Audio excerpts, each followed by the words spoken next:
Samsung બનાવવા જઈ રહ્યો છે 500 મેગાપિક્સલ કેમેરાવાળો ફોન. તમે જોઈ રહ્યા છો ટેકપેસ અને હું છું કલ્પેશ.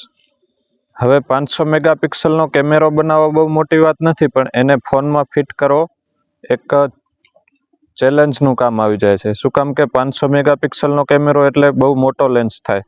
એના માટે સેમસંગને પોતાની ફોનની ડિઝાઇન પણ બદલાવી પડે. એટલે સેમસંગ એક પોતાના પેટર્ન ડિઝાઇન સાથે ચાલે છે, એટલે એ થોડુંક મુશ્કેલ લાગે છે.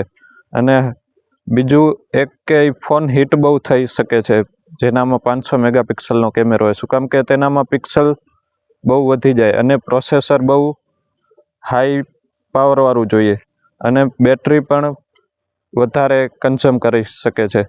એટલે હવે જોઈએ કે કેમ બનાવે છે 500 મેગાપિક્સલવાળો ફોન સેમસંગ, અને કોણ એ રેસમાં આગળ આવે છે એની સાથે. કોમેન્ટ કરજો જે કંપની તમને લાગે છે કે એ સેમસંગની રેસમાં આવી શકે છે.